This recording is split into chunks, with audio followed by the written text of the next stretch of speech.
Just make sure I'm good. Keep that right there. Awesome. We are now in.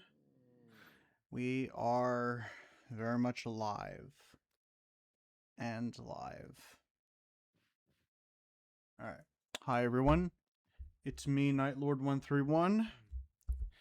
And today, we're going to continue the project that we started back over there. And we're just going to just chill, you know, all that fun stuff.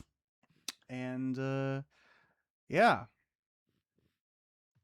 Hope all of you guys are doing really great today. I got a album today, CD album, and it is Sanglasuklabog's Tortured Whole. Got it today in the mail, and it's just super fun. Before the stream, I actually played the whole album.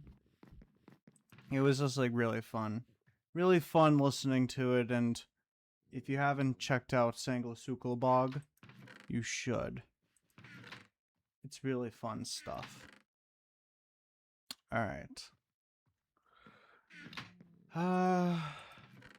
Trying to find some gunpowder because we'll be needing some gunpowder.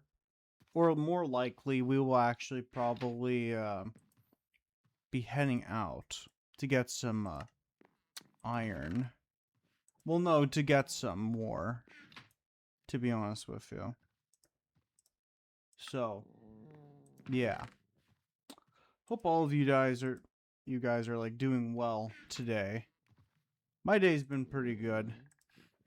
I was out a lot of the day, and trying to think.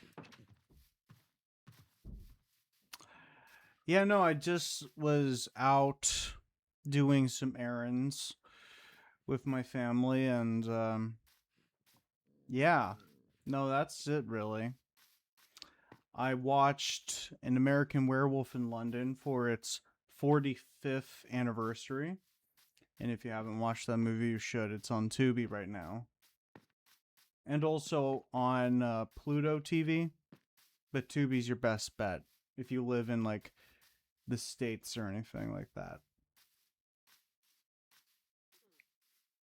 Love that movie to death. Here, let me just put the album up here. There we go.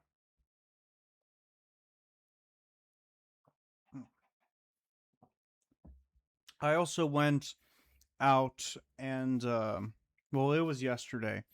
I went to Buffalo Wild Wings. And to be honest with you guys, I never tried Buffalo Wild Wings up until yesterday, and it was super tasty. Good stuff, good stuff. Alright. Let's just take care of this. Awesome. Oop. Here, let's just take care of this too. We're going to try to fix up the land a little bit as much as we can, because as cool it is, you know, to have these holes, I kind of also just want this place to be pretty too, so we will be doing some fixing of the area while we're hunting creepers for the project. Just because, hey, it'll be a good idea. Let's try to find... Oh, speak of the devil. There we go. Let's hunt this creeper. Alright. Hell yeah. Perfect. But anywho, I do plan on making a single album review for Sanglasuklabog's Tortured Within. Well, excuse me, Tortured Whole. But, yeah. It'll be really fun. And I'm also going to try to incorporate some, what way so you guys can listen to the music just a bit as an example for when that video comes out at some point. Brown egg? Sick. Alright, I need a sword. Alright. Let's go here. Hell yeah. Ah, shoot!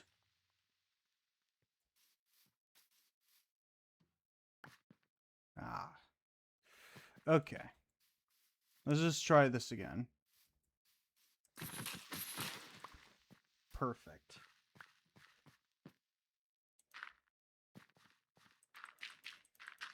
Let's just try to do some additional fixing of the area.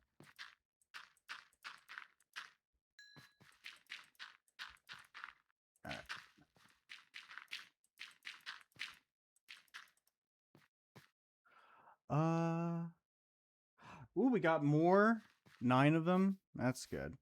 They'll only give us like maybe like 2, maybe 2 TNT, so we will have to like do some more just so that we can get like multiple TNT, but we'll see.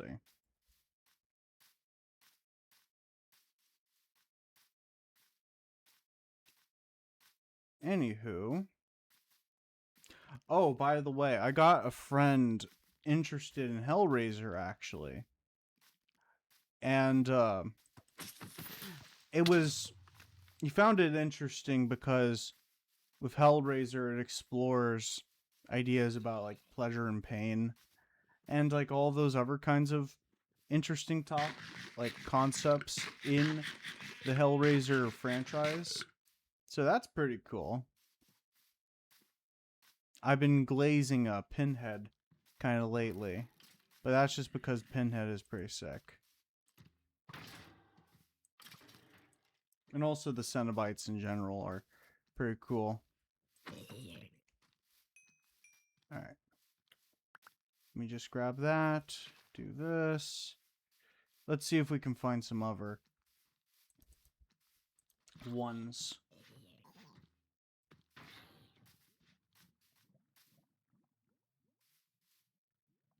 I'll keep this for later. Come on.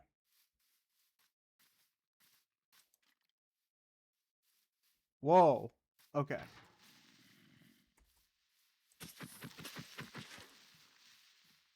There. Now this is perfect.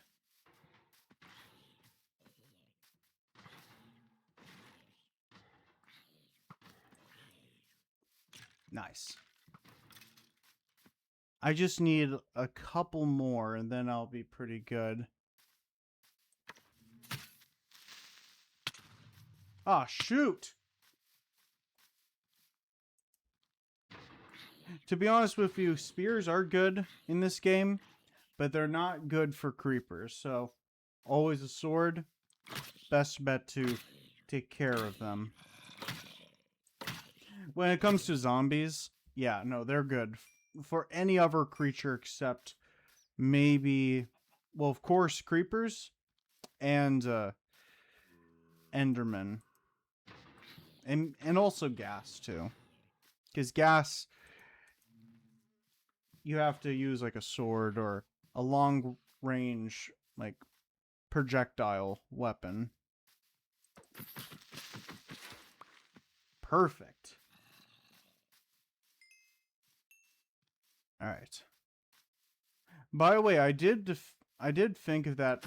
I'll probably do like a different kind of sub goal, because as much as it would be fun to actually do something like that, I don't think I would be able to like actually be able to do it, just because like it would require a lot more work and it would require some like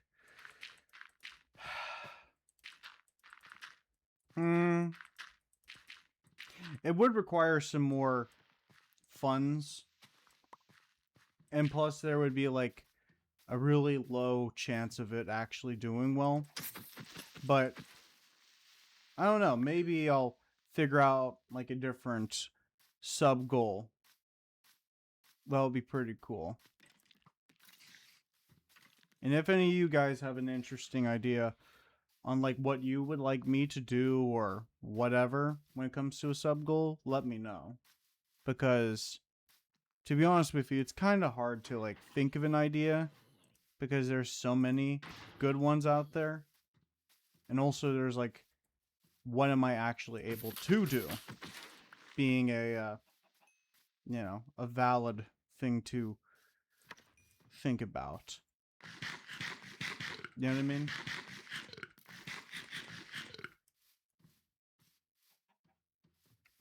So.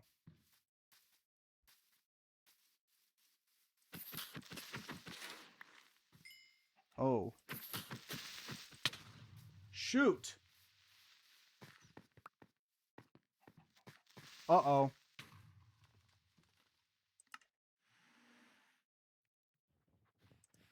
Well, let's see if we can get some TNT. Oh, we got 3 of them. Awesome.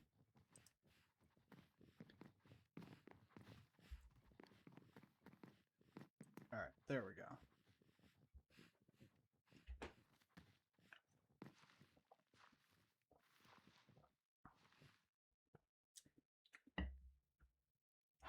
Feel better. Trying to think. But yeah, no, anywho, I've been pretty good. Pretty good. It's actually a Wilderness Lad's birthday, and I actually wished him happy birthday. And, you know, if you haven't checked out Wilderness Lad, you should. He's a really great creator and a good friend of mine. And, you know, I would definitely encourage you guys to go show some support to him and his endeavors. So, you know.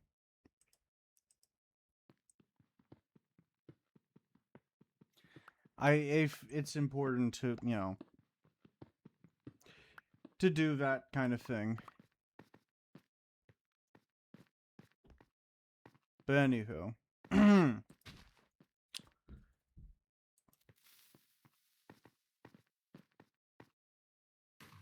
There we go.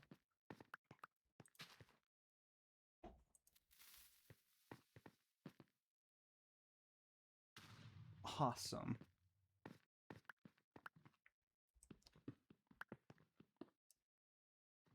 I'll put it right here.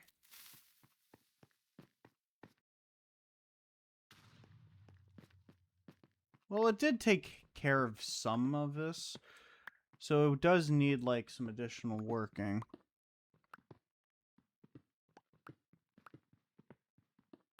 Matter of fact, in hindsight, we didn't really get that much done through like the TNT, which does suck, but hey, it does take care of some blocks, and that's the goal.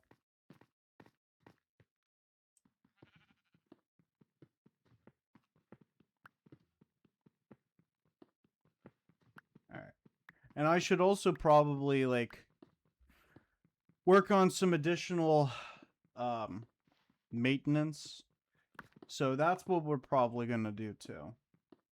We're going to start putting in some dirt, collecting this stone, and we'll probably use it for like some maybe like a road project. I don't know. It's hard to say. But, you know, we'll figure something out. And again, if you guys have an interesting idea, like a sub goal you would think would be cool, like once we get to like 10 subs, what would be an interesting thing for me to do or whatever, I'm always open to suggestions.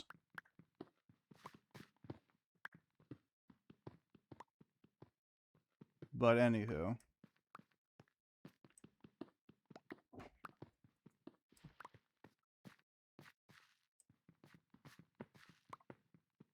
Okay.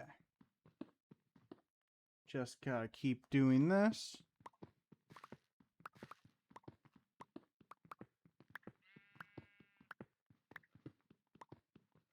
Yeah. To be honest with you, we actually got some rain, which was really needed. Like, all the grass and everything just looked dead, like really dead. But when it started to rain, it just came alive.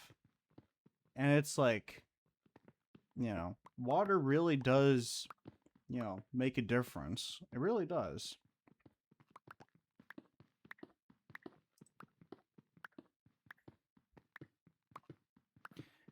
Which, water is important for life to exist. I think that's probably one of the quite fascinating things about living. There's only like a few key ingredients you need for life to exist.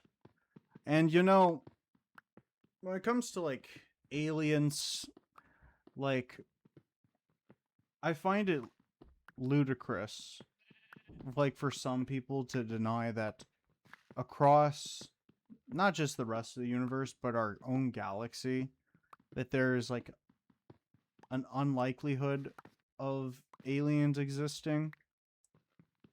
I would say no, it's ridiculous for some people to just think we are just the only species in all of existence. Well, only living, I say, multicellular organism to exist in, the universe. That's why, like, when I hear people, like, talk about, like, aliens, no, I don't, There's some people who may not really think about it in the broad scheme of things. But hey, sometimes just let people live as they are when it comes to that kind of stuff.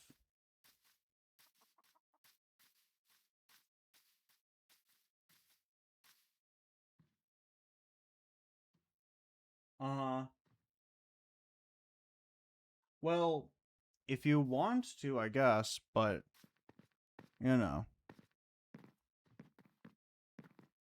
If you ask me about, like, an alien species from fiction, that would be really cool to actually exist. To be honest with you, Malmachians from Alf, I think would be a pretty cool species to actually exist if it was like if all like the different sci-fi species from different how do you say pieces of fiction, like I don't know, I think it would be pretty cool. I think Malmachians would be the best candidate because literally I can only think of them and maybe the species that what's that one called? What's his name? He's from Star Trek. Spock. Yeah, Spock. His species. I think how do you say? I think that he would be like his species, they would be like a good other candidate in terms of like peaceful species. When it comes to like how do you say species from sci-fi to exist, I think they would be a good candidate. Them, Malmachians, and maybe no. No, I think that's it. Anything else like xenomorphs, Yautjas, species from the film Species, or anything else like that, that would not be good.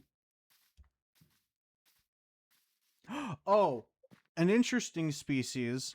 It wouldn't be cool if they existed, but I would say the Metaluna mutants from the movie This Island Earth. I don't think that would be a interesting one. Oh, I need a pickaxe. Let me just go grab a pickaxe.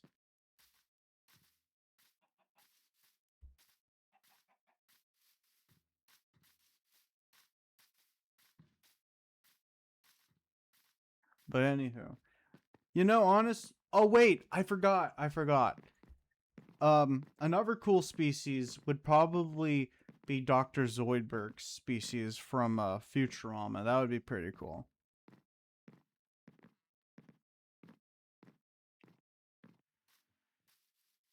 Yeah. Oh, also a really cool species too that would be cool would be Martians from DC with Martian Manhunter. And maybe Kryptonians would be an interesting alien species, to be honest with you. But it's hard to say. It's hard to say.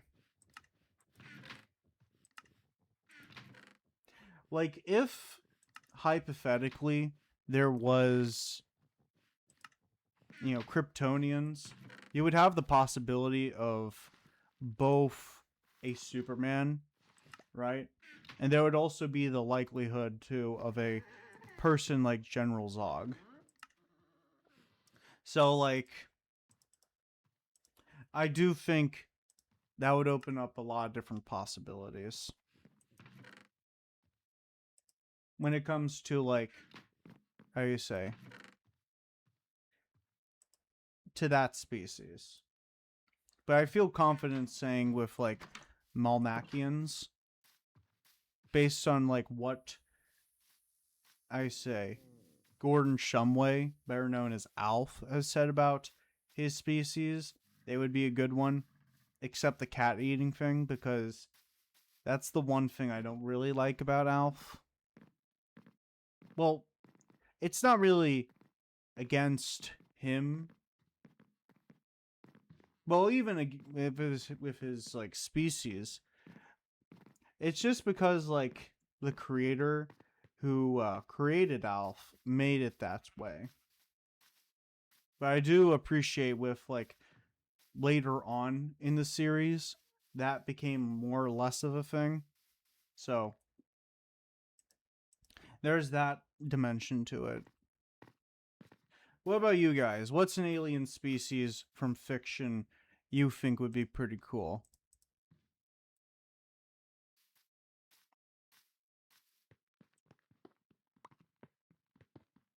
Like, if this species was real, you were like, oh, this is awesome.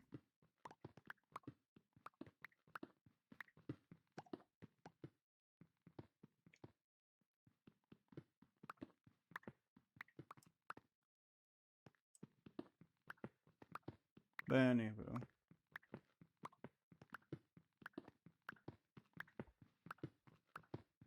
Oh. I just remembered. The Transformers, to be honest with you, like, Transformers are kind of neat. But to be honest with you, I'm not really a huge fan of the Transformers. Like, I know about, how you say, the Autobots, the Decepticons, Unicron, and like all that other stuff when it comes to like Transformers. But like, I wasn't a huge fan. Like, I remember like the first film and then like the later films. Like, I did find them kind of cool, but they were kind of like a GI Joe kind of thing to me. Yo, we talking about Transformers? Yes, actually. I was talking about like alien species from fiction and what would be like the most interesting. And Transformers, I'm not really a big Transformers person personally. But you know, if you like Transformers, that's cool.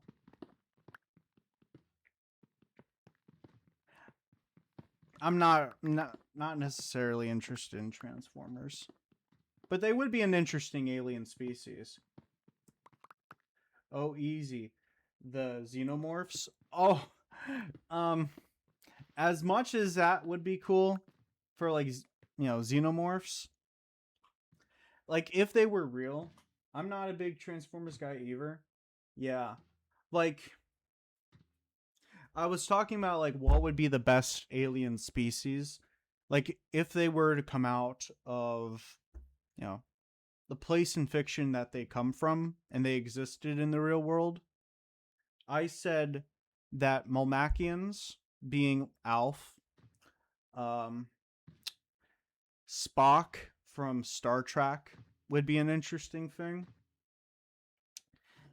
Martian Manhunters species from DC, or like maybe Dr. Zoidberg from Futurama. His species would be interesting. I think xenomorphs, as much as they are cool, that would not be a good idea. Oh, the aliens from Arrive would be dope. Arrival? I don't think I've watched that movie actually. I need to check it out actually. Nah. We would die, lol. Exactly, exactly. Like, I was kind of iffy on like Kryptonians because, if hypothetically Kryptonians were real, we would get, a Superman, but we would also get a General Zog. Oh, dude, you got it's awesome. Cool. I'll check it out later. Yeah, I I do enjoy like finding new movies and everything like that. So, like, yeah, it's a gamble. Yeah, exactly. It is. Yeah. Well, actually, last night I was rewatching The Blob from 1958, and to be honest with you, with that species, well, the Blob, that would be like a game over kind of scenario because of how relentless the Blob is, and also like the Thing too. Both like, well, I wouldn't really say like the Thing from outer space, or no, I'm referring to like John Carpenter's The Thing. That John Carpenter's The Thing, that would be another game over kind of scenario. So, yeah. But what about you? What would be an interesting, peaceful, or like kind of close to that you would be like, oh, that would be cool if it existed, you know? And also, how's your day going? Dev does. There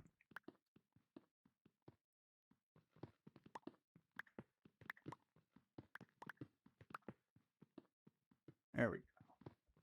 Let's just keep this going.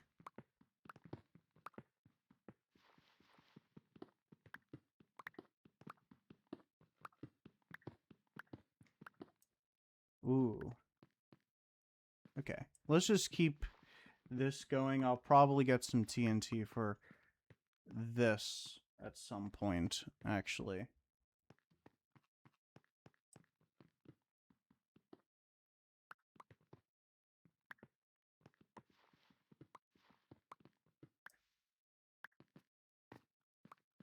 All right.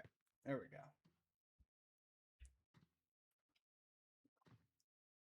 I'm gonna be very for real with you. It's been like really hot. I think it was like 85 out. So it was like, not really great.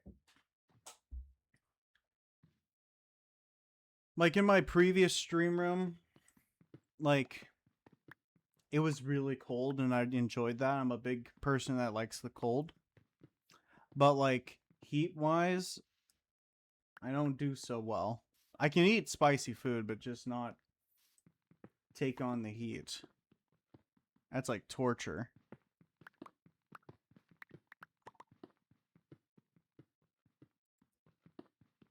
But yeah.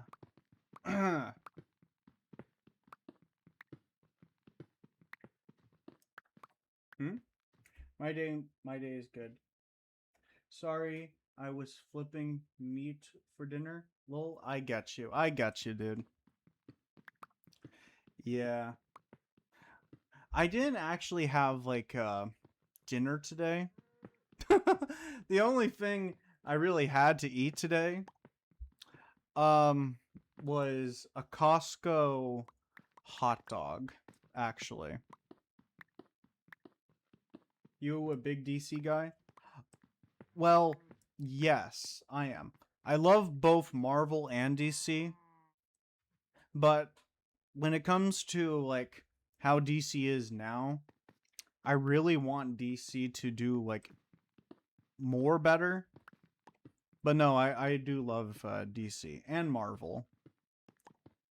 And I'm also a person that likes what's that called? Uh Dark Horse. Dark Horse comics. I like Dark Horse comics. Well, that's a big hot dog. So you might be good. Maybe. Yeah. Yeah.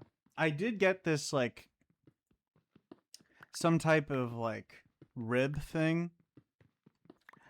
Um Top 5 heroes.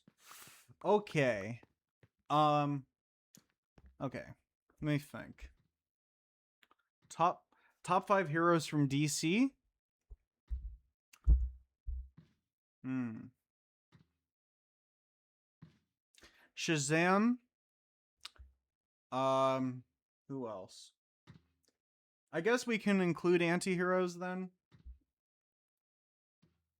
I guess. Um I used to kind of be like, I don't really care for um Superman, but the more like grown more appreciative of his character. So I would say maybe Superman, Lobo, uh, John Constantine, and maybe Exergan. Exergan, it's a kind of a like, it's kind of like a, I don't know about like the fifth one because Exergan is cool. Same with like Swamp Thing, or maybe like Harley Quinn too. The Demon, nice. Yeah, I actually have a. Well, here, let me actually go grab him. I have over here where all my different action figures are. I have a thing of Etrigan. So let me grab him.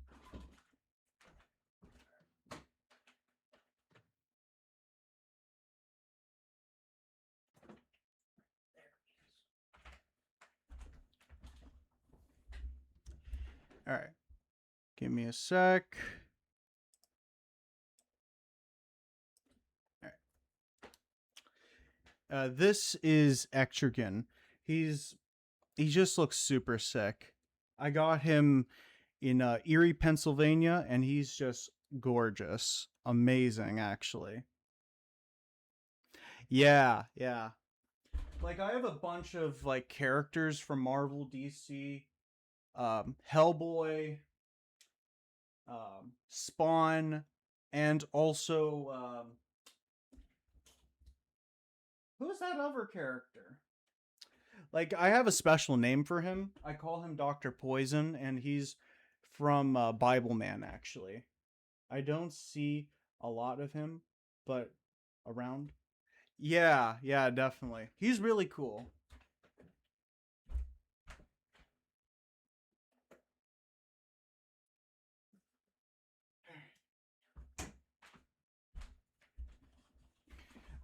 And I would also say maybe like I don't know what to really call him. Like he's not really an anti-hero, but he's also like he's indifferent. But I really like Sandman actually. If they brought him into a live action, Who do you think should play him? Um, that's hard to say. He is kind of more muscular. So like there's a bunch of people out there who could play him. He has to have like a deep voice too. Well, not really a deep voice, but you know, the usual kind of voice that he has. So maybe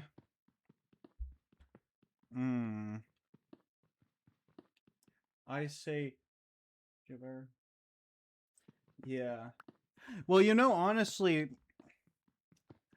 who would actually be a like there's a bunch of really great actors out there. To be honest with you, maybe it would be a kind of a stretch, but the person who plays the Mountain in Game of Thrones, maybe that actor would be interesting. Like he does have the build. So maybe? I'm not sure. Hmm. So yeah, no, it's kind of hard. It's kind of hard. What was I going to say? Oh, the Sandman. Morpheus from Neil Gaiman. Like, I know he's, how you say, um, now controversial when it comes to Neil Gaiman's works, but I think the Sandman is like another personal favorite of mine when it comes to like DC. More specifically, like Vertigo comics, but regardless, I love the Sandman too. But how about um you? What's your top 5 heroes from DC actually?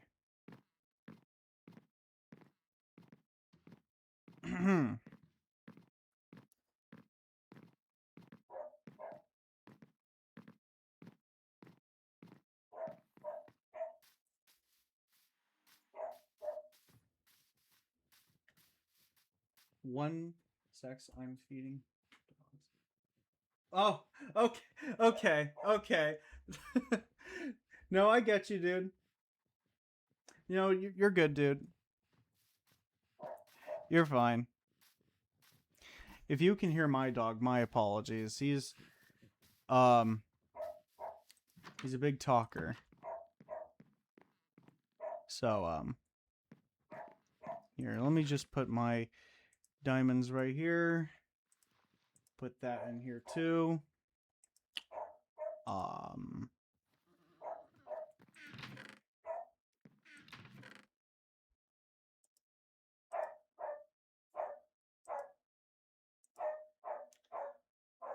Oh, he's so annoying, but I love him. I do. My my not my log, my dog Leo. He means well. All right. When it comes to like I say DC villains, Batman probably has like the most interesting catalog of villains. And also like there's this one well, I don't even know if I would consider her an anti-hero, but I really do like Grail, Darkseid's daughter. I find her to be so interesting. And like you could do like a lot of interesting stuff with her character. Like I have the Darkseid Wars. Um how do you say? In like that book form. So like all the pages from like those individual ones that are all together. I enjoyed that one. And Grail's like really sick. Really enjoy her character. Um, Shazam, Batman, Green Lantern, The Flash, and Black Canary. Oh, sick, sick. Oh, speaking of that Green Lantern show, well, Green Lantern, I watched the first episode a bit ago, and to be honest with you, like I thought it was quite good. Like I did want to see more of like the powers and like have some more action. It was kind of slow, but hopefully in the next episode it will have more of that action. But yeah, it was really interesting. And I bet we are going to get a Sinestro. Maybe at the end of season 1, or maybe if they do like a season 2, maybe.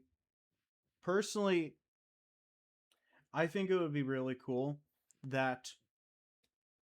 Oh, same. I watched it on stream. I liked it a lot. I'm looking forward to the next episode. Yeah, yeah. I'm, how you say?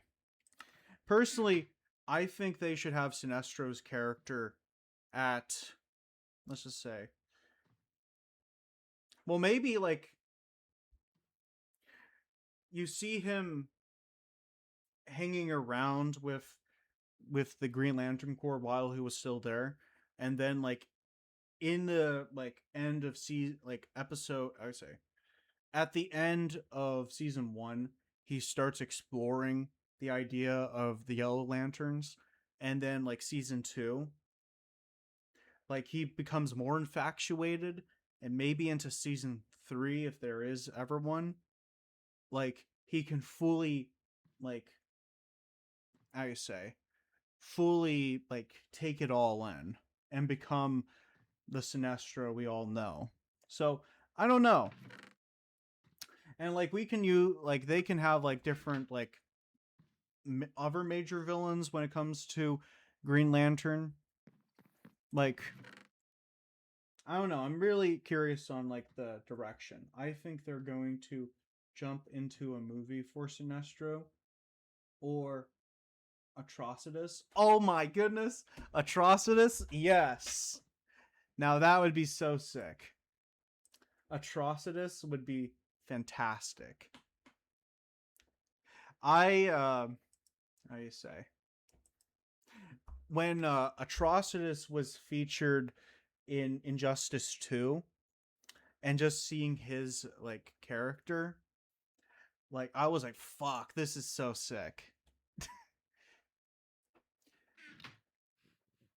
I used to like really obsessed into learning about like the Lantern Corps, and I found like the Red Rings to be so cool.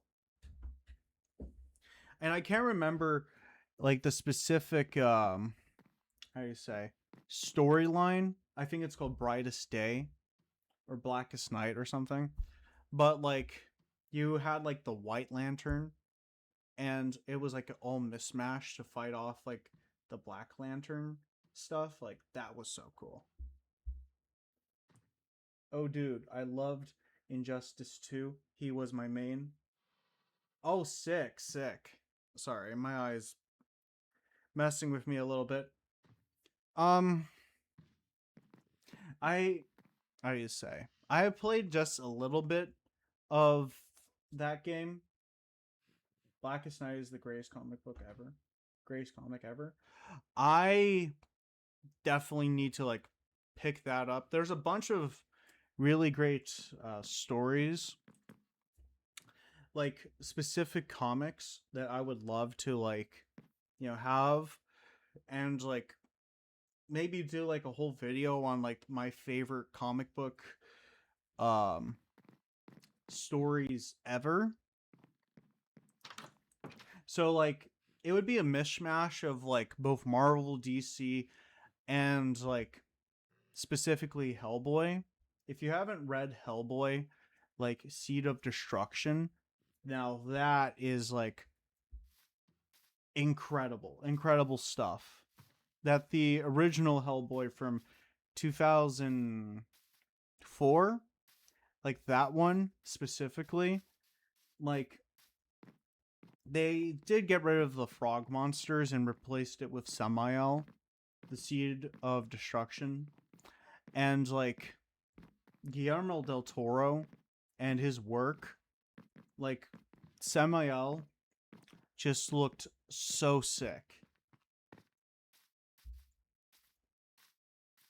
To this day, like, you know, I try to find like action figures from like when I was younger, and to be honest with you, I've seen like Samael figures on eBay for like between like 60 to $112, and I'm like, I don't know if I want to take this bet, but like I I loved Samael, and I loved the Hellboy films. I haven't read any Hellboy, but I gotta get around to that. Yeah, like when it comes to comics, like of course I do love Marvel and DC, but I do think that Dark Horse Comics is like, how you say, deserves more love too, because I've read and like have seeked out certain comics for like the Alien and Predator franchises, and like Dark Horse specializes in that, and it's just so fun. I love Alien and Predator. I prefer more of the Xenomorph, but I love them both. And Dark Horse Comics, like amazing comics on like those species. And of course Hellboy too. Probably Hellboy is like their most well-known character. Yeah, exactly. Yeah. There is like Image Comics. Have you heard of the comic book series Crossed? What's that about, if you don't mind me asking? I am not familiar, but hey, I'm always willing to like, hear about stuff and look into it and check them out, you know?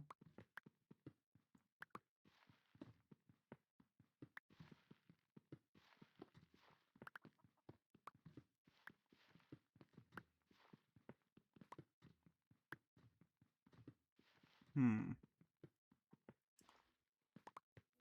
But yeah, no, I only have like, I say, when it comes to like what's in my comic book collection, when it comes to like the book forms of like, these specific stories, I have um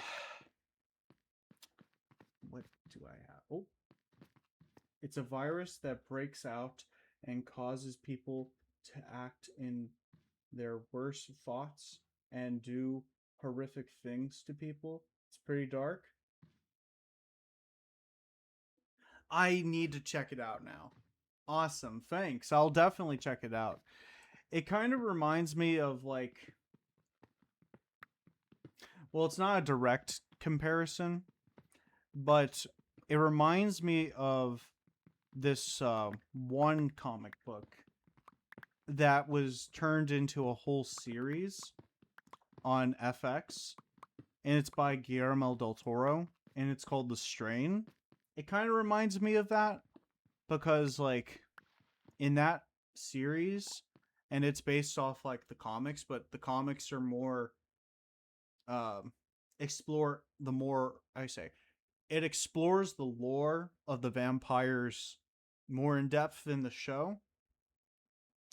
The Strain, I loved that show. Yeah, like in the comics, there's more. How do you say? It has more to do with the backstory of how these vampires came into being, and if you've ever watched something like Penny Dreadful, that show, it has some things in common with that show when it comes to the lore of like how the vampires came into being actually. But yeah, no, the Strain is so sick.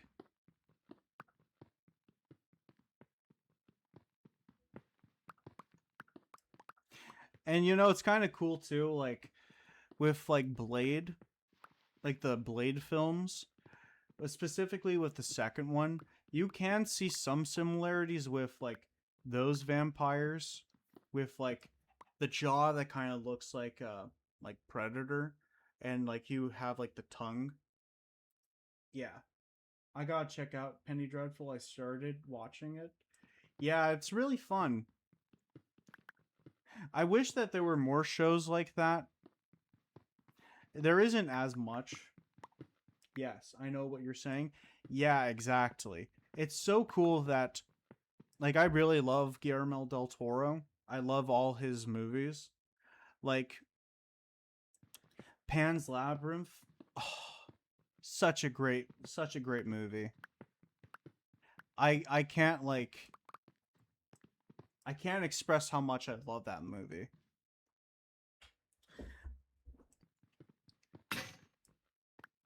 And like with Pacific Rim, oh my goodness, that was another really cool one I loved too.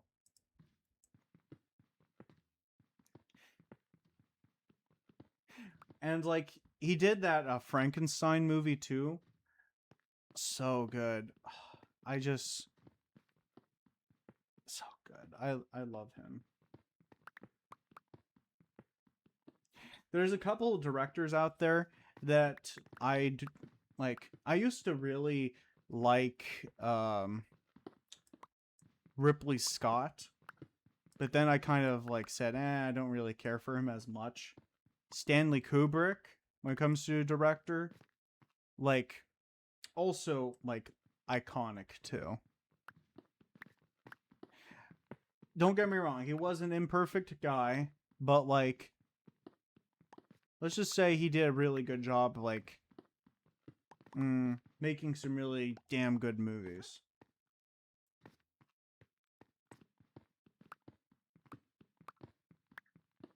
I would also say Ripley Scott is overrated. Yeah, yeah.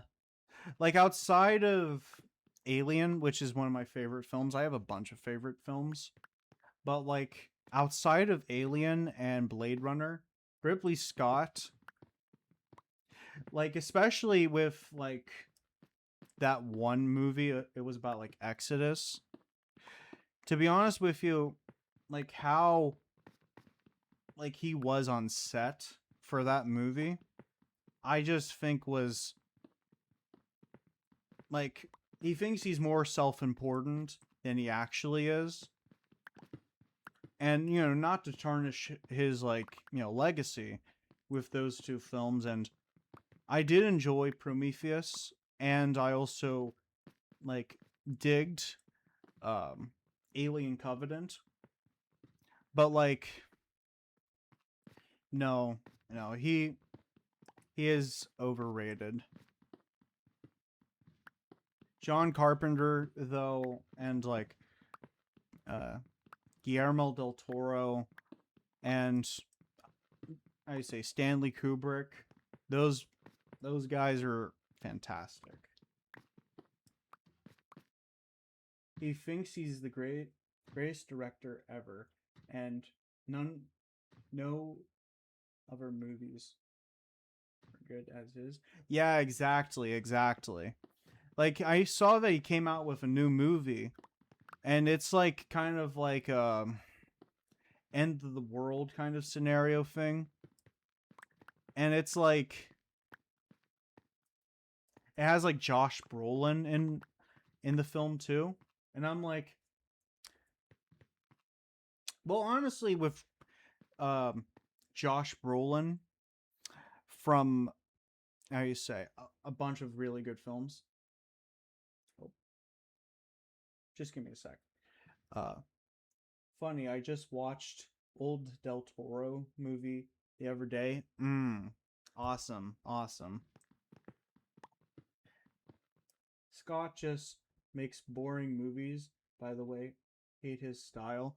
Yeah, like how should I say this? Because I do want to say this because like I do like I want to say this when it comes to Ripley Scott. Like Hmm. I do think, like, I can't really say about like Blade Runner. Blade Runner is a good movie as well, but when it comes to Alien, like, it's, how should I even talk about it? Because like Alien is a lot of things. Like the idea that you are in outer space and there's a alien creature that you can't kill because its blood is acid, and it's a murder machine and it blends in with the environment. Like, that movie does mean a lot to me because it's just like, that whole concept. Like, there's not that many modern movies that stand up to like what Alien put down. And even when you saw like the xenomorph, it, like, it's in your head. Well, I shouldn't say that. I like, well, also too, like H.R. Giger, who actually designed the creature and also worked on a bunch of other films, like that design is just, it stays with you. And, that's that's why I can't really talk bad about Alien, because like it means that much. And when it comes to like Prometheus and like Alien Covenant, it's iconic. Yes. Yes. And when it comes to Prometheus, like, yes, I was like disappointed that we didn't get to see the xenomorph, but I think like when it came to like the engineers and like their relationship to humans and like playing with those kinds of ideas, you know, for some people out there, like they, didn't really care for that, but for me, I enjoyed it. Not not because like, I'm a big Alien fan and I'll take whatever I get, but like, no, I enjoy films that can be like introspective and also just like explore big ideas in their own way, and also execution of like how certain ideas are approached. Like, I think Prometheus did a great job. Alien Covenant didn't do as well because of all the backlash that they wanted to see more of the xenomorph. Like, I don't know. I gotta watch that one again. Prometheus or Alien Covenant. And also David too as a character. He, was so fascinating too. And I thought Covenant was the funniest movie I ever watched. Prometheus. Yeah, yeah. Like, I have seen like some people like more or less like I say like be more like, oh, it's not as bad as people say.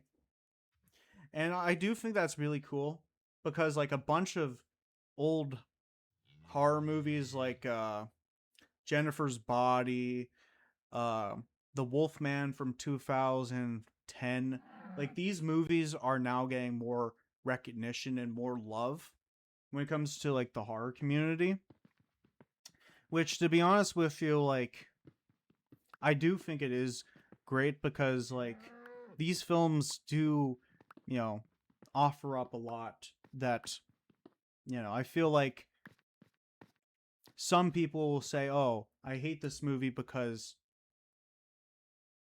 criminally underrated." Yes, exactly. Exactly. Like I feel like when it comes to like films, some people base their opinions on like what other people have like seen, and they haven't seen it themselves, and they're like, "Oh, with Saw, for example, they'll be like, "Oh, I don't like it because of the like body horror and like all the interesting things those films like deal with." But I do encourage people, if you are going to talk about like a specific thing, like Hellraiser, for example, I I definitely encourage people to like go out and make an opinion by actually watching these movies. Yeah, yeah. And like, how do you say this? Sometimes like, I think it also depends on like if you have enough time to actually sit down and watch these movies. Like there's this one really great movie from 1954, and I think it's one of like the best epic films to ever exist, and it's called The Ten Commandments. It's like the entire retelling of the story of Exodus, and it runs about 3 hours and 40 minutes. And to be honest with you, I wish that those kinds of films, you know, were still made, because if you haven't watched it, you should. It's just so fantastic. Like everything from the costumes, everything from the acting, and everything, like it's an experience. Just so good. So freaking fantastic. And like, to bring up like The Wolfman from 2010, I'll try to give it a watch. Yeah. If you are going to watch it, I would suggest like carve out some time that you have the time to like sit down for basically a 4-hour movie. And fortunately, I have the disc version, so the 2 hours there's an intermission, and then after those 2 hours are up, excuse me, after the 2 hours they'll give you like maybe like 20 second, well no, not 20 seconds, 20 minute time to like, you know, chill, relax, and then the rest of the movie plays. So like, you know, it is a commitment. But to bring back up the 2010 Wolfman movie, I think it's so good that when it comes to like special effects, that's nice. Yeah, lol. Yeah, exactly. But no, the work of Rick Baker is like fantastic. He's worked on so many good films, and like have like earned the recognition of so many people in Hollywood and beyond. It's incredible. Like I don't really um how do you say? I don't really care, or how do you say? Um like I'm not a big person who enjoys like Joe Rogan or whatever, but I did watch that one with Rick Baker when he was talking about like an American Werewolf in London. And like, no, just hearing him talk about that movie is just like so incredible. No one should. Yeah. I I'm just not really interested in that stuff personally. If some other people like, you know, hmm, if there's like a certain conversation stuff, then sure. But for me, like, I don't know. I'm also kind of not really into like listening to podcasts as I used to. But that's just because like, I've consumed quite a bit that it's kind of like made me like, I don't really want to deal with this. Like I used to be into like video essays, and I still do, but like I've kind of like, you know, pushed it to the side so I can like consume other kinds of media, you know? Yeah. Wow, there's been so much talked about today. Oh dear. But what about you? What's one of your favorite movies? I I love hearing like what people have to say. I'm like, what they enjoy, because it's good personally.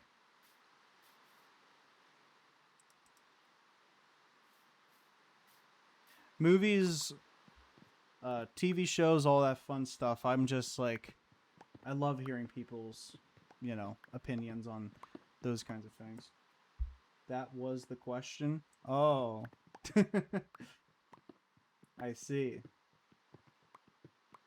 I have so many like all-time favorites in certain like capacities, and you know what was what what was the question? Oh, what are your all-time favorite movies? I'm sorry. I'm sorry. uh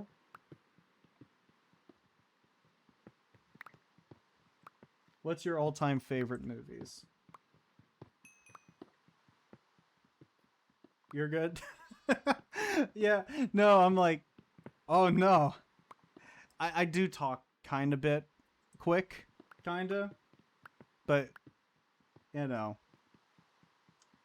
when it comes to this kind of stuff, I get all giddy because I just love talking about fun stuff like this.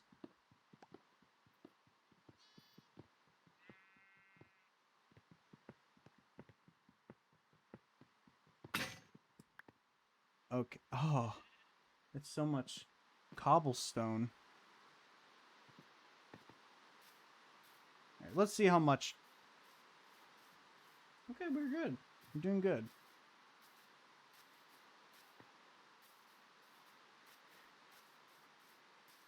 Some of my favorite movies are like, most favorites are usually horror, but I also enjoy, like Lord of the Rings. Also, like Titanic. I watched Titanic so much when I was a kid. Like,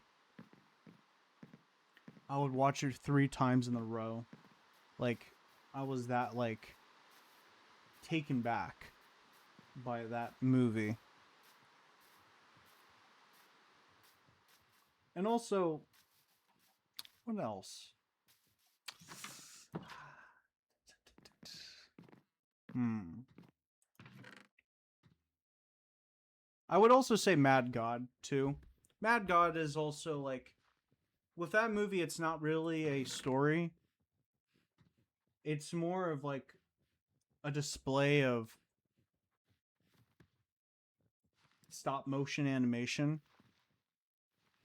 because the story is not really mm, important.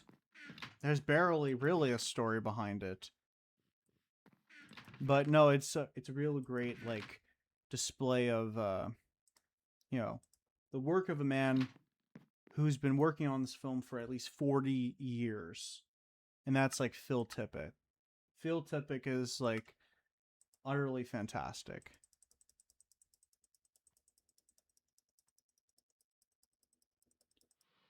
Ooh, okay. Okay. True Romance, Lord of the Rings, Two Towers, Pulp Fiction. Oh, I'm sorry. Um, It Follows and Jaws. Okay. No, you're good, dude. You're good. Um, that's a good selection. That's a good selection. Okay. Um, but that's great. I've seen how you say? I've seen everything except True Romance. I've seen everything except True Romance. Maybe if I see like the poster, maybe it'll like jog up the memory if I've seen it or not. But no, I've seen all of them. It Follows is pretty good. Um, for me, it's kind of really hard to say like what's my number one. So what would be it? For me, my top, maybe like all favorites, all time favorites. Here, let me think. You know, uh, hmm, it's hard to say. Like I have a lot of different favorite films. Hmm. I would have to say Jaws is one of them. That movie means a lot to me because it was one of the first ever horror movies I ever watched. It traumatized me, and it also like not just is it a really great movie, but it's also got me interested more into sharks and learning about shark species and like how crucial they really are for like, the ocean. So like I would say Jaws is definitely up there. It was funny enough Ripley Scott brothers' first big film, and it was written by Tarantino. It sold so he could make the money to make Reservoir Dogs. Sick, sick. What else? What else is another favorite? Oh, Lord of the Rings. Uh, Tony Scott was the director. Nice. Uh, Lord of the Rings, Fellowship of the Ring has to be up there. So there's two. Alien as well. 1979. Hmm. What else? Oh, Batman 1989. That one. I'm trying to think of something else. There's hmm. What would be another really good one? Hmm. I'm trying to think of a really other really good one I love. Um. Hmm. Hmm. Hmm. There's like one more. Let me think. There's so many good ones. It's hard to choose, you know? Um, hmm. Trying to think. Oh, It's a Wonderful Life. It's a Wonderful Life. Now that is just a great movie. I love like a lot of horror movies, sci-fi movies, fantasy movies. And like there's a bunch, like American Werewolf in London, Creature from the Black Lagoon, so many like great movies. The original like Star Wars movie. But to be honest with you, like that movie, It's a Wonderful Life. Now that is just true. That's just like so good. I was gonna say Wizard of Oz, but like now that's just another huge one that hits right here. It's one of those kinds of movies that like why Fellowship? Well, okay. Why Fellowship? Well, because like out of all the Lord of the Rings movies, that one also I would say got me so invested into the world of J.R.R. Tolkien. And to be honest with you too, like when it comes to fantasy and even like I love world mythologies and like, all those kinds of things. I would say Lord of the Rings was like huge for getting me involved, getting me interested in like, high fantasy And because of all the different creatures and like the world of J.R.R. Tolkien, also got me into like, you know, uh, different world mythologies, and by extension of that too, horror. So it kind of all goes back, like horror. My love of that and everything in it comes from world mythology, and love of world mythology comes from um, fantasy, and fantasy from Lord of the Rings. So no, like without, you know, J.R.R. Tolkien, without like the Lord of the Rings and specifically that film that introduced me to those things, I would probably not be the same person as I am. So, you know, that's how I would say it. You know, like when you really think about like your upbringing and you try to figure out like where your personality comes from, some people, you know, from a certain piece of music, or maybe like, you know, a story from a family member or whatever.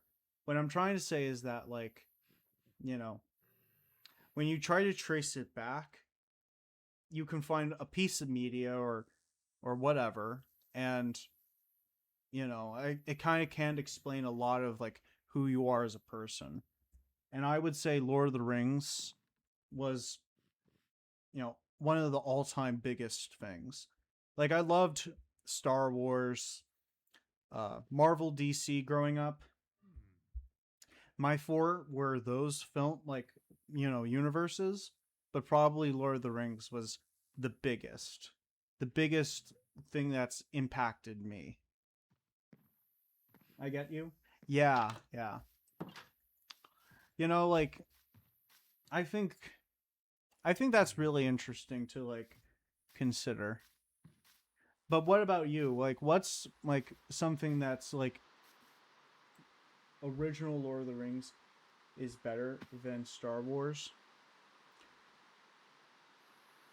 Hmm.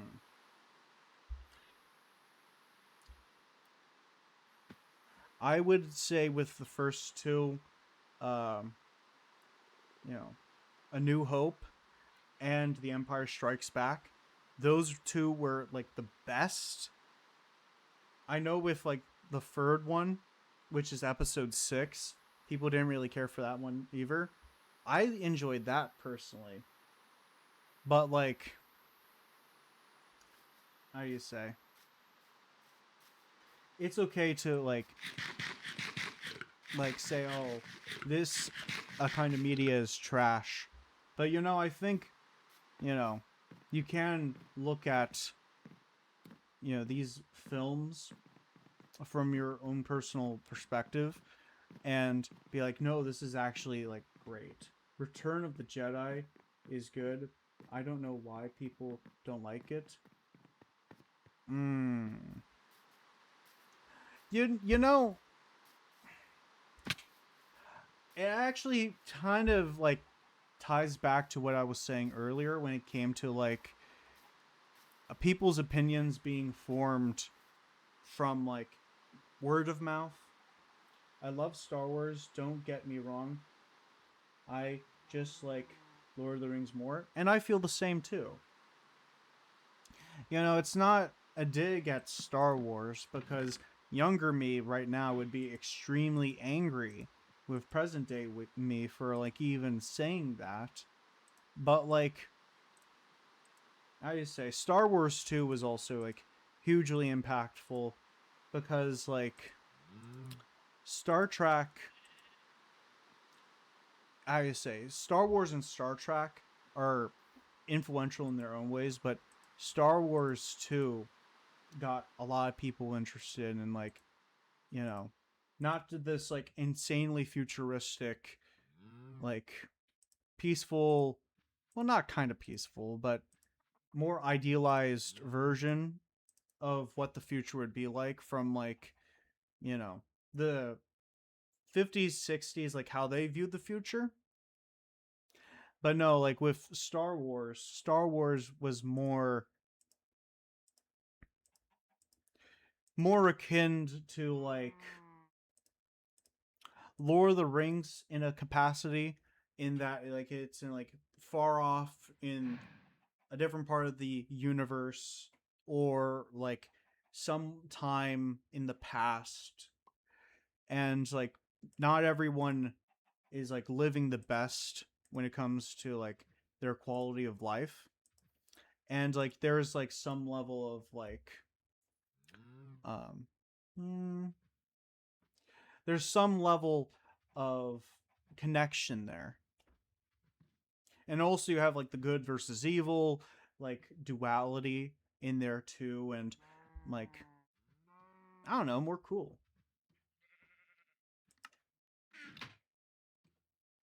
That's a lot of rambling from me, but you get my point. Oh, I need to get a pickaxe. Let me just go get one. Apologies if I talk a lot on these things. I just get very into it because I don't get to talk about this all the time. Like these pieces of media to like the fullest extent, you know? uh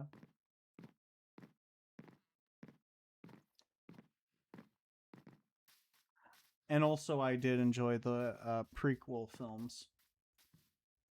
But more Star Wars fans are becoming more okay with it and starting to accept it. So, you know, I, f- I feel like with like the Star Wars films, that a lot of those like certain YouTubers out there, the certain creators trying to like create like using like the disliking of those films, like the smallest like issues, and trying to like say, "Oh, these films was because like Disney like did all this stuff," and it's like, so yes, exactly. Like when it comes to like these very specific films, it's those people who make it very difficult to talk about these films because there are like some issues, but it's those people who take these things. Yes, exactly. Like obviously there's a monetary side of it too, but like that's why I don't like those kinds of folks, because like they tried to do that shit with like the Odyssey and it failed miserably. And it's like, I don't know. I think it's good when like the people who actually care, the people who actually go out and watch movies and actually form an opinion, they can like, examine these pieces of media as they are, and they can like actually form an opinion. Like I don't use Letterbox. Like I used to use it, not as much anymore because like I don't know. I find that I can't really do it. That is why their grifts cause folks to click.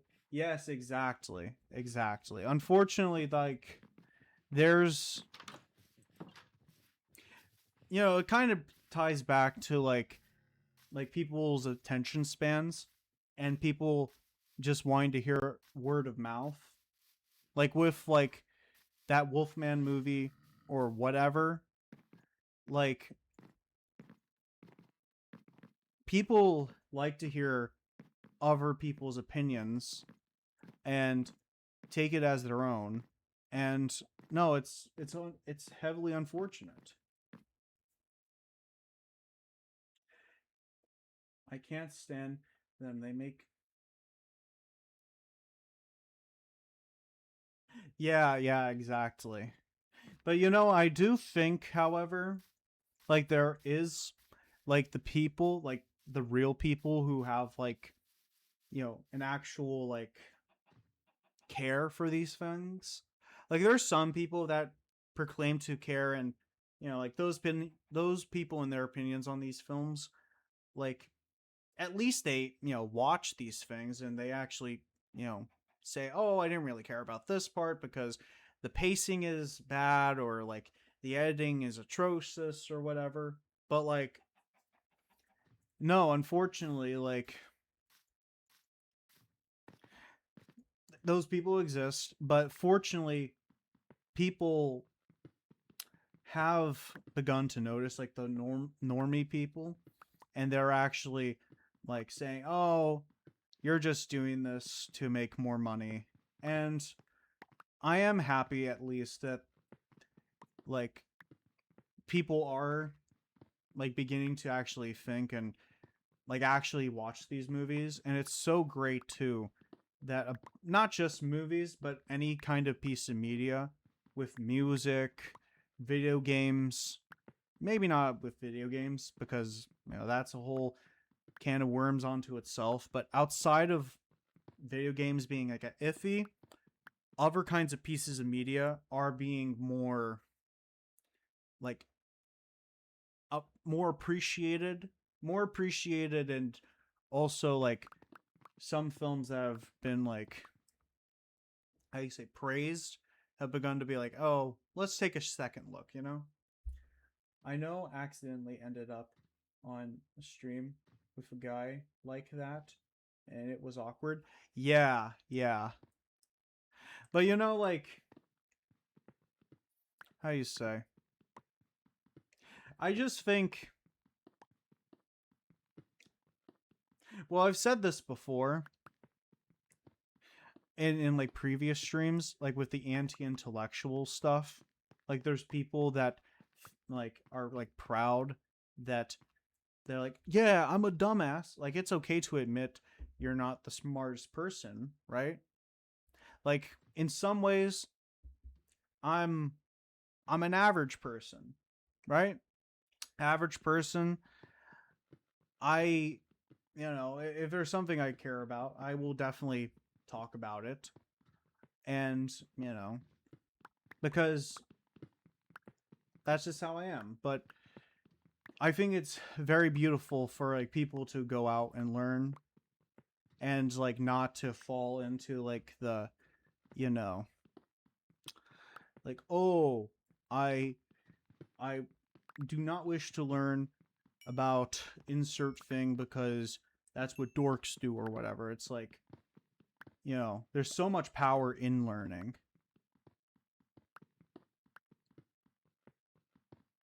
So now I just sound like a big old nerd, but I am a nerd, you know? And it's a great thing to be a nerd too.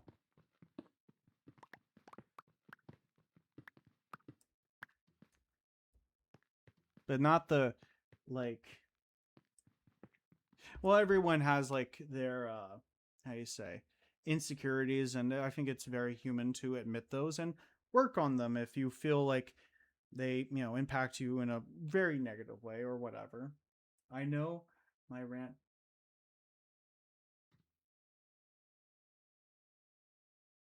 Yeah, exactly, exactly.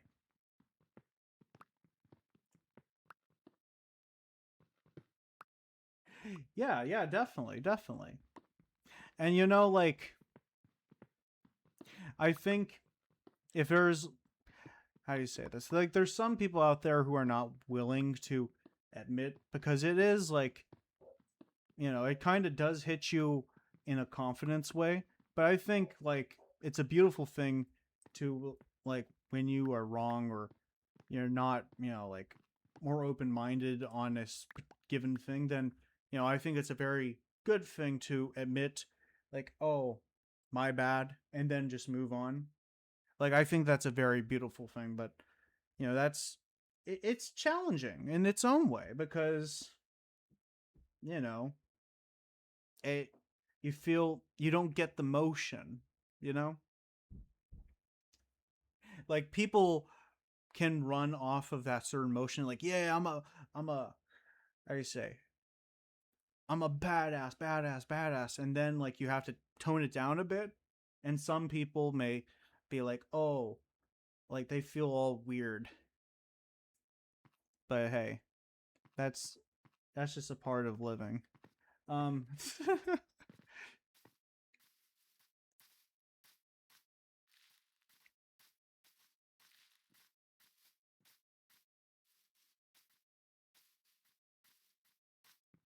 but yeah,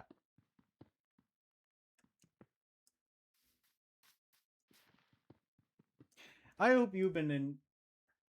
Oh, nothing wrong with being wrong, and making mistakes is a part of being human. Exactly, exactly. Like for me, a lot of people don't understand that. Yeah, yeah. Like for me, made mistakes, yeah, here and there. And like I say, I like to say this. I usually like to say that, if we don't evolve as people, like in our own personal ways, then we don't grow as, like, we don't progress, you know? Yeah. Like for me, like, I was kind of more of a shut in because, like, I was more, like, insecure about, like, meeting people, like, going out and, like, talking to people. But, when I started streaming, like, my confidence, like, grew even more. And about, like, the same time that I started streaming, the more I actually went out to, like, go to concerts and actually meet people and actually, like, interact with people. And, like, now I'm much more happier now. And I think the moral of that story, like, looking back at it now, is that, like, yes, like, it is difficult to get out of your comfort zone and try something new. But, that's just the beautiful thing about being alive. Like, when you actually step out of, like, the familiarity, kind of to tie it back to Lord of the Rings, like with the hobbits, with Frodo, if he did not step out of the Shire, he would stay in the Shire and not go on his journey. But when he actually did, like, his life changed, and he knew, going into it, that, the world is not the Shire. The Shire is just one part of the world. And I kind of had that kind of moment too. Going into an unfamiliar place and meeting people, having all these experiences, and, you know, I feel like I've kind of now relate more to Frodo from Lord of the Rings. So, like, I don't know. I think it is, like, very nice. It's such a great thing, actually, when it comes to, like, fiction. Fiction can kind of mirror reality in that way. People make tough decisions, and, pieces of media can, like, how do you say, mirror these things in their own way. So, yeah. Life imitates art is such a real thing. Exactly, exactly. And, like, obviously, like, for some people who may not, like, have watched those movies or whatever, they may not relate. But in their own way, if they do, like, this particular film or video game, like, they have an experience and it reminds them of that. It's like, it's so beautiful. It really is. And it's kind of like with, like, metal music, punk music, yes, but with, like, I say, with when I got to see Dying Fetus, represent back in, like, October of last year, I did something I thought I would never do, right? I I've talked about this story before, but I actually got on the stage. Like, people were, like, crowd surfing and moshing and, like, you know, doing everything you would do at a show. And for me, like the energy of Dying Fetus was so immense that I was like, fuck it, I'm gonna do it. I get on the stage and then I start like headbanging like there was no tomorrow. And then I jumped into the crowd, and like crowd surfing when you actually like experience it for the first time, it's so like it gives you so much energy, and you feel so much like, wow, I actually did that. So, that memory is always going to be with me. But also, I've talked about before how like there was I say an overweight person who actually jumped on me.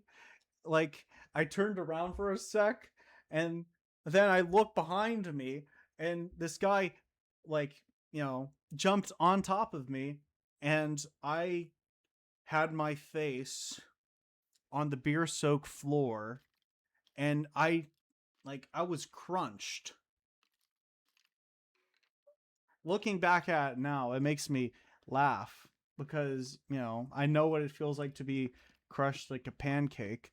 But um yeah, I look at I laugh about it now.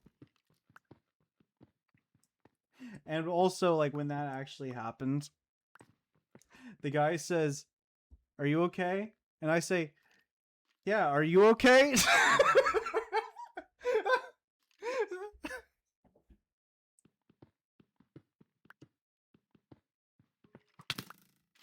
Man, that was so much fun.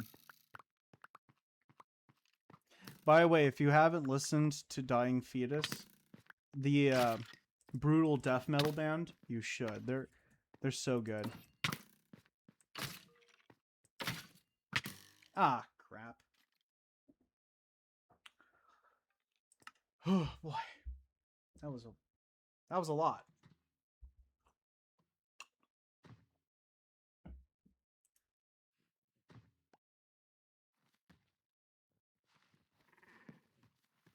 Oh, and also during that show too, I say there was a giant circle pit, and I I did like maybe like 3 or 4 laps or something like that. It's like I started running in a circle with all these people, and yeah. Oh, alrighty, man. It was nice having you in the stream, but I hope that you have a great stream too, and also you have a good night.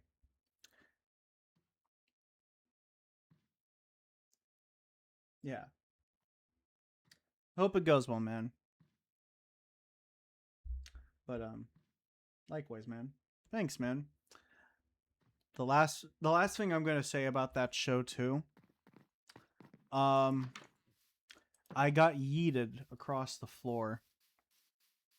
A person pushed me, and I was like, "Whoa, whoa!" And then like I fell on the floor and was yeeted to another part of the circle. People got me up, obviously, because if you're in the pit, someone falls, you gotta grab them and lift them up, because that's the rules of the mosh pit.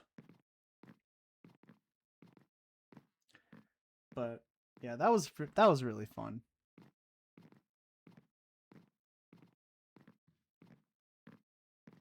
I would love to see Dying Fetus again.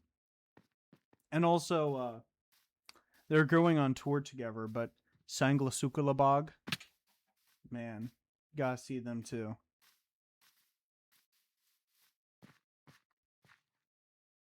Yeah. By the way, if you haven't checked out their album, check out Sangla, Tortured Whole. Now that is so sick.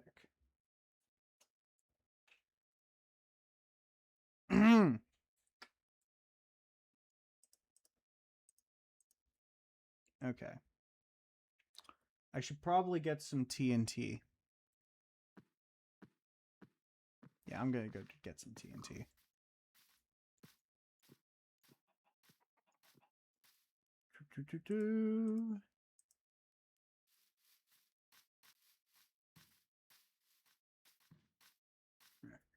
Let's try to find some TNT.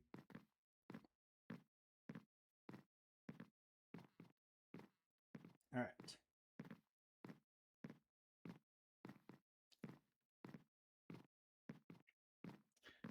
After the stream, I'll probably play some Call of Duty. I've been playing some like Call of Duty Zombies. I'm not really caring for like the multiplayer stuff where you shoot other people. I don't know. It's just not really into it. But the zombie stuff though, gotta love it. Makes me feel like I'm like playing a Dawn of the Dead uh, kind of thing. Which, by the way, that should be made into a video game. And you should watch that movie too. It's a sequel to Night of the Living Dead from 1968. Just had to think about the year for a sec. Ooh, I need that. We're hunting for some creepers.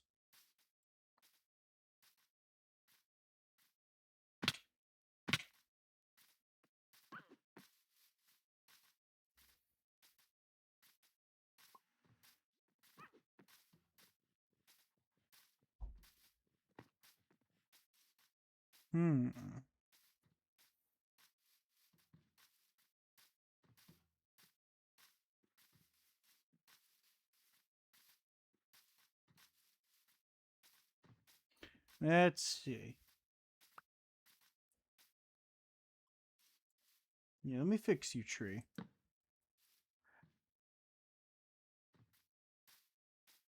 Anywho. Ew. Rotten flesh? Nah, no thanks.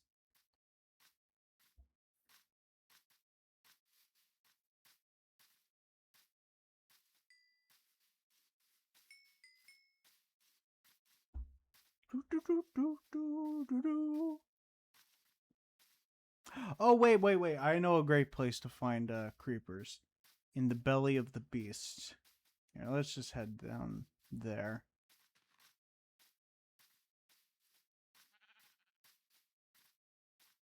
Now that's a good place to find any monster.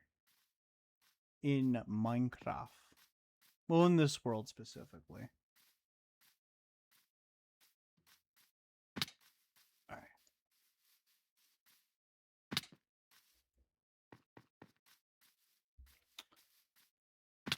Okay. This is the belly of the beast. When I show it to you guys, well, unless you haven't seen me in this part of the map, then maybe you don't know what this is, but this is it. The belly of the beast. Which, while we're down here, let me just turn off this light. Perfect.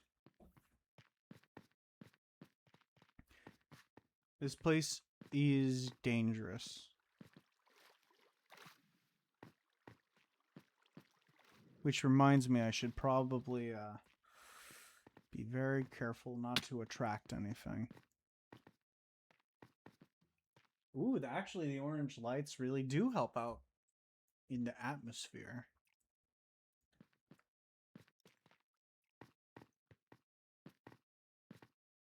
Ooh. Yep, this is it. I call it we'll call it this because it's just so big in here, and it's just like where monsters live, and that's why I call it the belly of the beast. And also, that's a cool freaking name too. Oop. Oh shoot! Sick? Yeah. That. I only got one like thing of gunpowder. Oh my goodness. Alright. You know what? We'll probably just head down and get... let's just get a shovel. Well, actually, now that we're not down there... All right. Perfect. Excellent. I think you might want to get a enchanted diamond sword with looting. Yeah, maybe like, well, I do have one diamond sword, but probably when I get like an enchantment place or whatever, that's when I can actually put in stuff, you know, and actually do that. Okay, let me just put this other stuff away. But next time we'll probably go into the belly of the beast and, you know, raid it or whatever.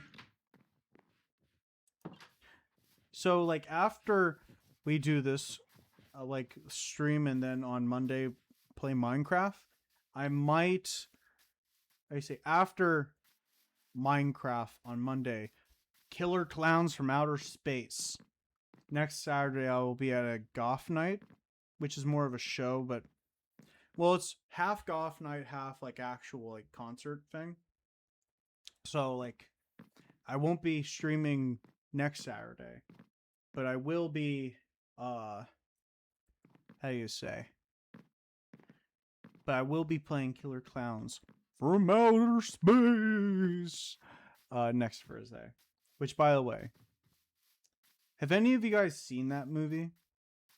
It's probably like the best B movie from the late 80s ever. It's just so good.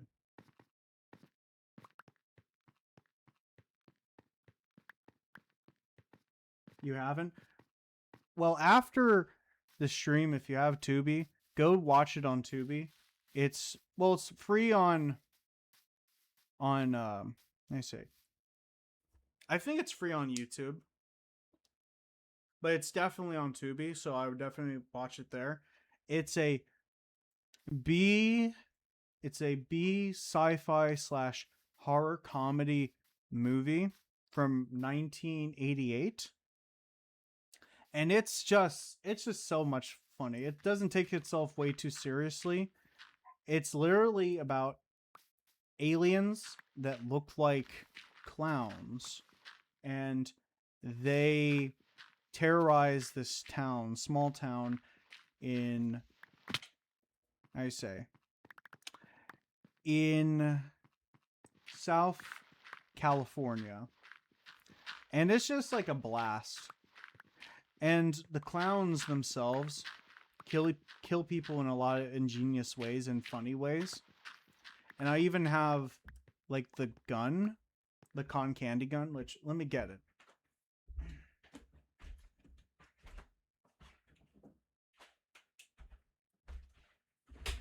This is it. It's literally to, you know, be funny, but when you shoot it, it turns people into cotton candy cocoons. And it does this.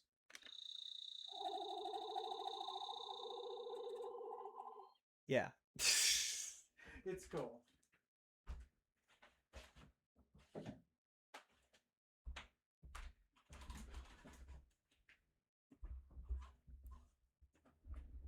It like that style of movie. That kind of thing was more common in like the 50s. Like, how should I say this?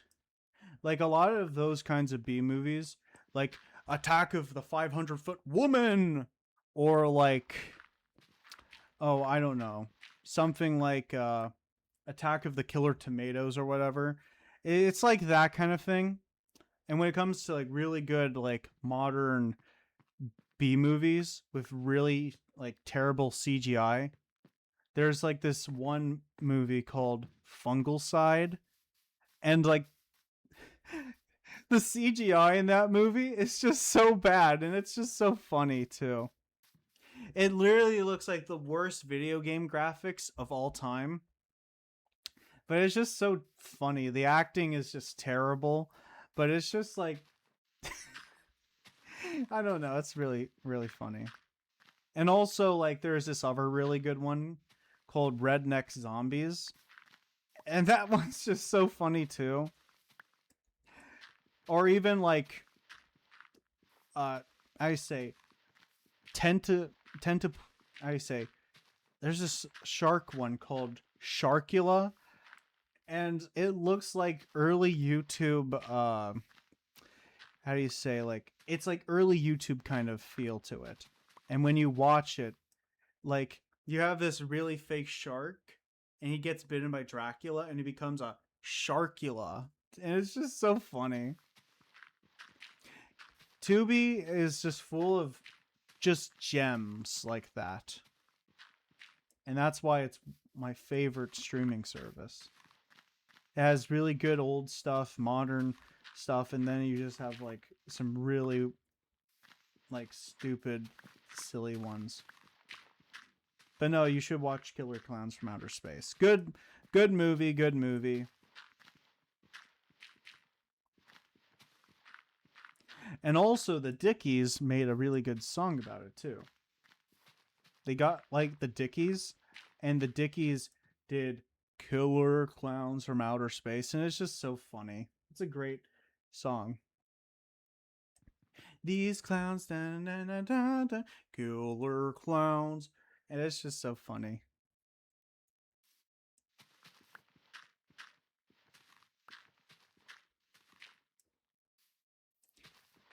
Now that's like, it's a cult classic. Like, it's just so great. Good stuff. Good stuff.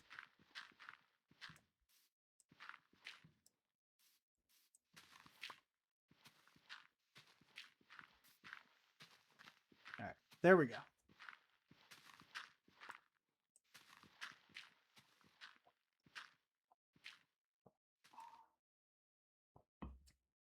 What about you guys?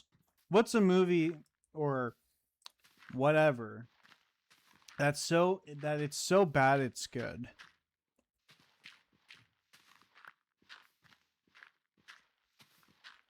Well, I shouldn't even say it's bad it's good. It's more like, it's not like cinema or anything like that, but it's like kind of like just not really that good. But you're like, "Oh, I love this actually."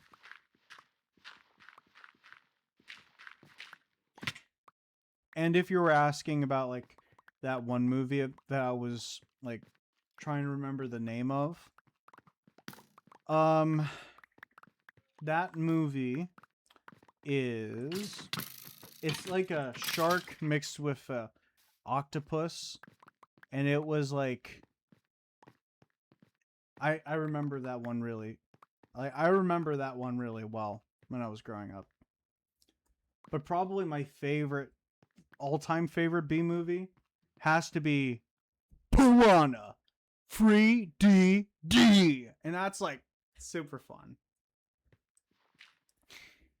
That's where David Hasselhoff plays as a lifeguard, and the CGI in that movie is just like really bad, but it's just like super good.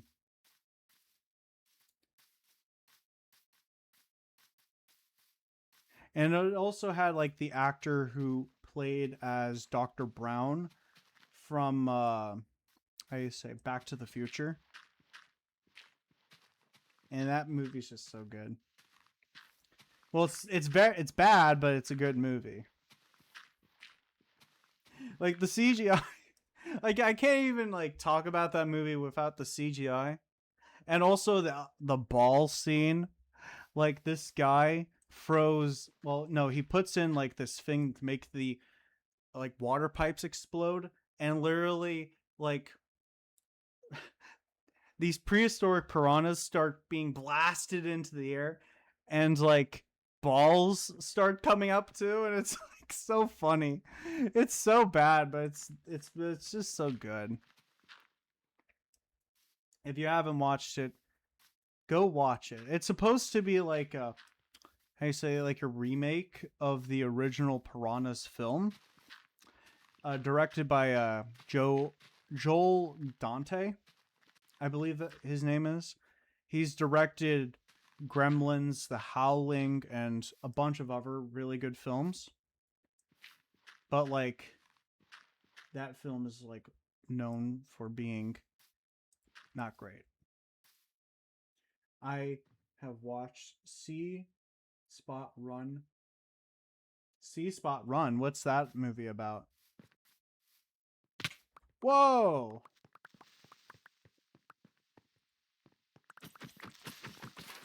There we go. We carved it out.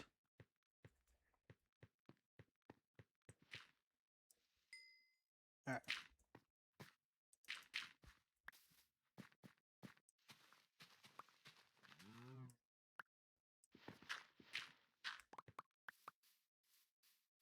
Oh, man.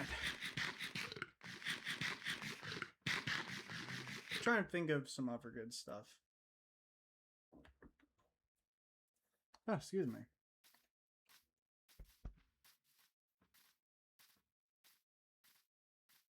Oh, I need to provide some light. Let there be light in this area.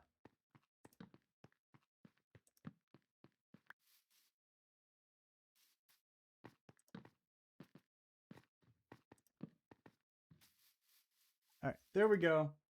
No spoilers, but it's about a mailman babysitter who sits someone and then they find a dog that is interesting. I'll have to check it out. Sounds interesting.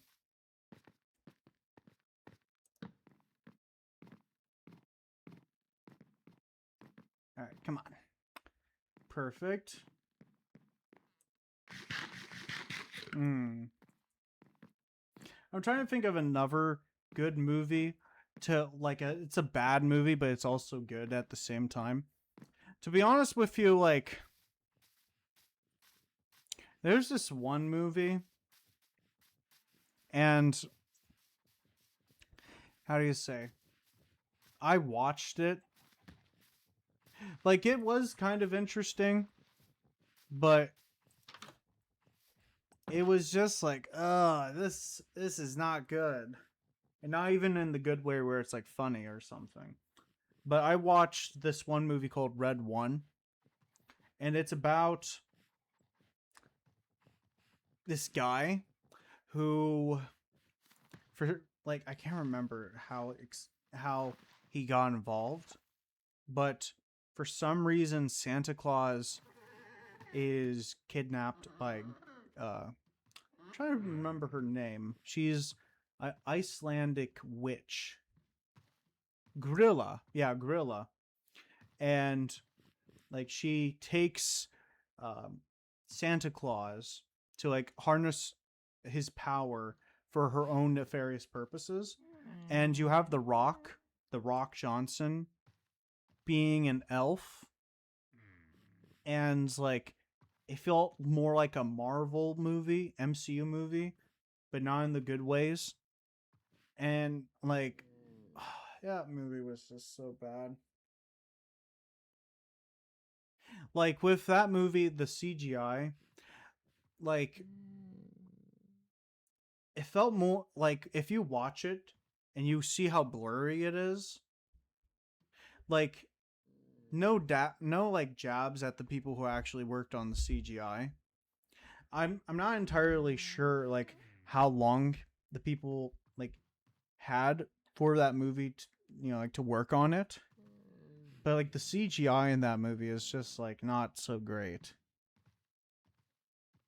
And also like the hyper seriousness of it all, like I like movies that are campy. And like yes, like I do like the more serious stuff, but like I don't know.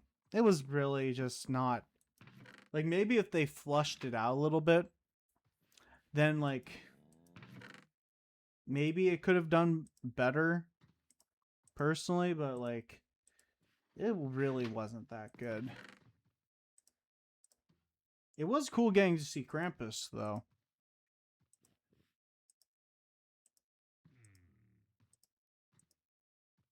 We've only got Krampus like a few times in movies.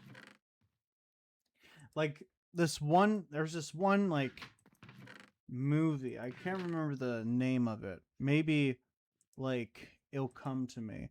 But there's this one horror Christmas movie where Santa Claus has like weapons and he starts fighting Krampus that has like a more grayish skin tone and is like all buff and like they fight.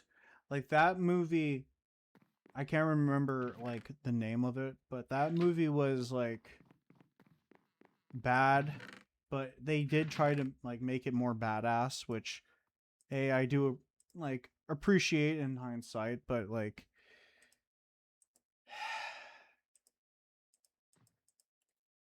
I don't know. It was like but they did try their best, and I can, like applaud them because like they were trying to do something new when it came to like that movie. But anywho,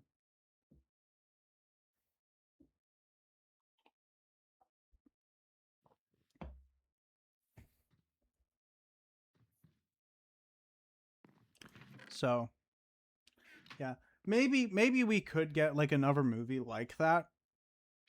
Maybe like I don't know who directed Red One, but whoever did, like maybe it would be cool to like see that kind of thing approached again, but if it was more like silly as in it like it didn't take itself way too seriously and it did not feel like another MCU movie in the bad ways.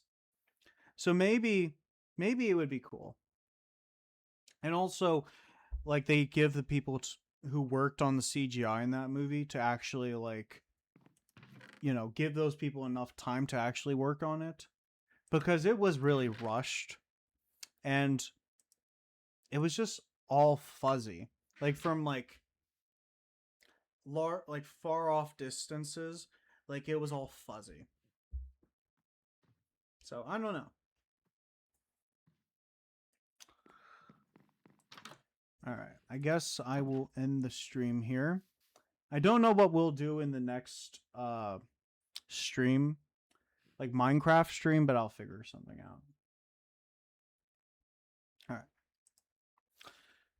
Okay, let me just shrink myself like Ant-Man. Okay. Because that was kind of a little bit big. But anywho, thank you guys for tuning into the stream. I hope you guys all have a great day, night, wherever you are in the world, or whenever you're watching this over on YouTube, Twitch. Well, here on Twitch, obviously. But you know, thank you again for watching. You guys watching does mean a lot, and everything else like that. And I hope that whatever you guys like goals wise, whatever like fun projects or whatever, I hope that all goes well for you guys. Like I know a couple people who are working towards getting like into specific careers, and all I can say is that I hope those go well for you guys. And yeah. Um, anything else I want to say?